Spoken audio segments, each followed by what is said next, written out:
fabled heat, where magic meets desire. Subscribe to ignite the fantasy.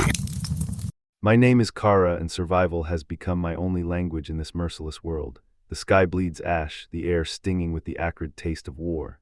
Years have passed since the collapse, and the men sworn to protect me have become my greatest addiction. I can still remember the day the world fell apart, the sound of crumbling buildings and screams echoing in my mind.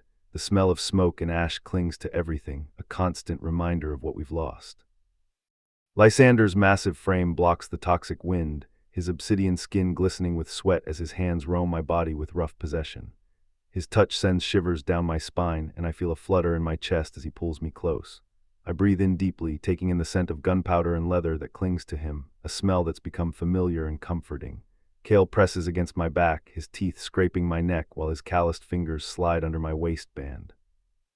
Ein, he growls, his voice low and husky, sending a shiver down my spine. I feel a surge of desire at his touch, and I know I'm not the only one. Thane's shadowy form materializes before me, cold fingers tilting my chin up. Ours, the phantom corrects, his voice low and smooth like silk on skin. Their scents, gunpowder, leather, and raw male hunger, make my knees weak. I feel like I'm drowning in a sea of testosterone, and I'm not sure if I'll ever be able to escape. Three dominant warriors. One reckless heart and a world hellbent on tearing us apart. I think back to the days before the collapse when life was simpler. I had a family, friends, a home, but all of that was taken away from me, leaving me with nothing but the clothes on my back and a determination to survive. Lysander, Kale, and Thane found me, took me in, and protected me. They've become my everything, my reason for living. But our love is forbidden, and the world outside these walls is hostile. We're constantly on the move, never staying in one place for too long. We've had to fight to survive, to scavenge for food and shelter. It's a hard life, but it's the only one I know. As I stand here, surrounded by the men I love, I feel a sense of peace wash over me. It's a fleeting feeling, one that I know won't last, but for now it's enough. We need to keep moving, Lysander says, his voice low and urgent. We can't stay here for too long. I nod, knowing he's right. We've been in this place for too long already, and it's only a matter of time before we're discovered. I take a deep breath, steeling myself for what's to come. We'll have to fight to scavenge to survive, but as long as I have Lysander, Kale, and Thane by my side, I know I can face anything. Let's go, I say, my voice firm. We have a long way to go. Kale's hands tighten around my waist, pulling me close. We'll get through this, Kara, he says, his voice full of conviction. Together. Thane's eyes gleam in the dim light, his smile a thin, cold line. We'll always be together, he says, his voice low and menacing. Lysander's massive frame towers over us, his eyes burning with intensity.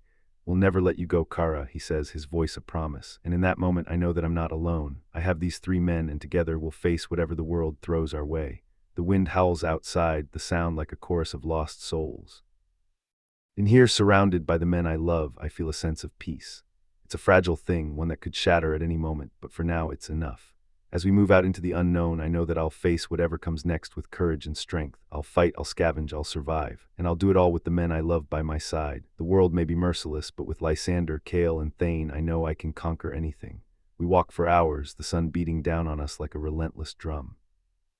The air is thick with the smell of smoke and ash, and I can taste the bitterness of the war on my tongue.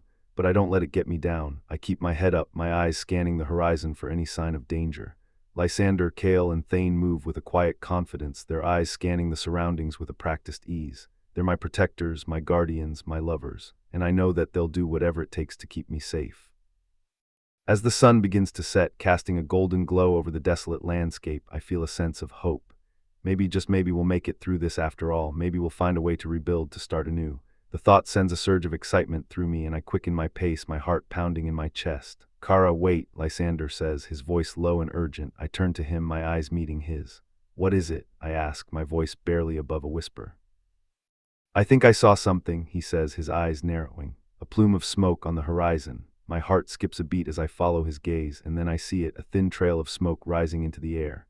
It could be a settlement, Kale says, his voice full of excitement. Or a trap, Thane adds, his voice a cold, hard warning. I feel a shiver run down my spine as I realize the truth. We're not alone in this world. There are others out there, others who may not take kindly to our presence. But I'm not afraid. I have Lysander, Kale, and Thane by my side, and together we'll face whatever comes next. Let's go, I say, my voice firm. We'll check it out. Lysander nods, his eyes burning with intensity. Stay close, he says, his voice a warning, and with that we move forward into the unknown. The smoke grows thicker, the air filling with the smell of burning wood and cooking meat. My stomach growls, reminding me that we haven't eaten in hours. But I push the thought aside, my focus on the settlement ahead. As we approach, I see that it's a small village surrounded by a high wall. The gates are guarded by two men, their eyes narrowing as they see us. "Who are you?" one of them asks, his voice firm. Lysander steps forward, his massive frame towering over the guards. "We're travelers," he says, his voice low and smooth. "We mean no harm." The guards look at each other, then back at us. "What do you want?" one of them asks. Kale steps forward, his eyes locked on the guards. "We're looking for shelter," he says, his voice firm, "and food." The guards nod, their faces softening. "You can come in," one of them says, "but be warned, our leader is not one to be trifled with." I feel a shiver run down my spine as we enter the village. It's a small, tight-knit community, and I can tell that they're wary of outsiders. But Lysander, Kale, and Thane move with a quiet confidence, their eyes scanning the surroundings with a practiced ease. To the center of the village, where a large fire burns, a woman sits on a throne-like chair, her eyes narrowing as she sees us. "Who are you?" she asks, her voice firm. Lysander steps forward, his massive frame towering over the woman. "We're travelers," he says, his voice low and smooth. "We mean no harm." The woman looks at us, her eyes lingering on me. "You're a long way from home," she says, her voice softening. "What brings you to our village?" I take a deep breath, my heart pounding in my chest. "We're looking for a place to belong," I say, my voice firm. "A place to call home." The woman nods, her eyes gleaming with understanding. "You're welcome to stay," she says, her voice warm, "but be warned, our village is not without its dangers." I feel a surge of excitement at her words. Maybe, just maybe, we found a place to call home, a place where we can belong and be safe. Lysander, Kale, and Thane move closer, their eyes locked on me. "We'll protect you," Lysander says, his voice low and urgent. "We'll always be here for you." And in that moment, I know that I've found my home, not just a physical place, but a sense of belonging, a sense of being part of something bigger than myself. I look at Lysander, Kale, and Thane, my heart full of love and gratitude. "I'm home," I say, my voice barely above a whisper. And as we stand there, surrounded by the villagers, I know that I'll never be alone again.